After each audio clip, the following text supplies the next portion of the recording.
and it's dedicated to 354 people that are all verified as being enslaved on the property, and that is by using Ozzy Haydell's inventory. First plaque is missing because we know they're enslaved, far more than that over the course of slavery here. We never built a verified document those people, so that plaque is missing in honor of them. As I was telling y'all in the church, the property had on average 118 enslaved people in the growing season, 200 or more in the grinding season. This side of the wall as a whole dedicated to the time of the international slave trade. So we also call these people the indigo generation. For the most part, if not all, they are born in Africa. But one of the first things you'll notice is there are very few African names on the wall. And that's a stripping of the first essential human birthright, the gift of the name. First step in pushing you to being looked at as property or a commodity. We exercise a lot of power over someone when we take their name and change it. You're going to also see a lot of people that have Congo or Congo Nation listed as their origin point. That's deceptive, stripping of another birthright. And this is knowledge of your specific culture and tradition, where you come from specifically.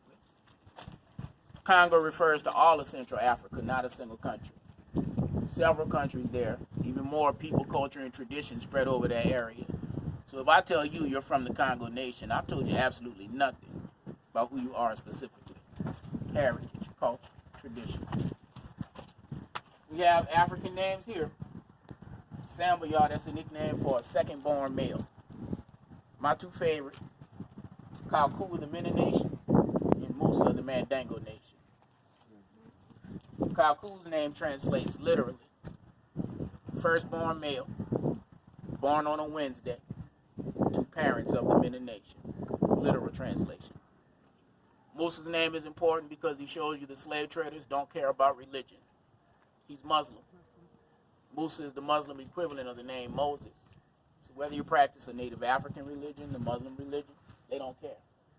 What they care about are the goals they have to accomplish to settle these territories. So they were capturing Africans that already have the skill sets needed to accomplish the goals. First goal when they got here was food supply, y'all. No levees on the river when they get here. Everywhere we walk and drive today was underwater. Swamp and bayou, nowhere to grow food. But rice grows on water. And the Mena Nation, unlike the Europeans, are skilled farmers of rice, okra, and watermelon. They are experts in draining and flooding land for the cultivation of rice. So they're brought here to grow rice paddies on the swamps as a staple crop and to drain the rest of the land and make it suitable to farm the other crops. Musa is Mandango, also called the Mandanka. Warrior nation, y'all. Hand-to-hand physical combat, all the Mandangos do. Mandango male, tall, athletically built, physically fit. If I got 1,800 acres, mostly field, and I plan on working y'all 6 to 7 days a week, 16 to 18 hours a day, then the Mandango is the type of physical stature I want back there in my field. It takes a little longer to work them to death here. This is one of the most deadly forms of farming on the planet at the time. Major cause of death on a sugar plantation was literally being worked to death. Bodies exhumed with the tendons worked out of the joints. Pular Nation, y'all, are cowboys. Pular translates literally raiser or master of cattle. And they're brought here because they are already skilled in dealing with livestock. In spite of what our Hollywood movies show us, y'all, most cowboys in America were not Caucasian. African American and Native American. The Pular are captured because of their skills in dealing with the livestock. Most important quote, y'all, is Julia Woodridge. She says her mother had 15 children, 15 different men. Because every time she was sold, she had to have a child for another man. And that quote signals the end of the international slave trade and the beginning of the domestic slave trade. And this is where they start feeling the labor shortage here on what's called the Gold Coast and in the rest of the Deep South, with the surplus enslaved labor from the Upper South.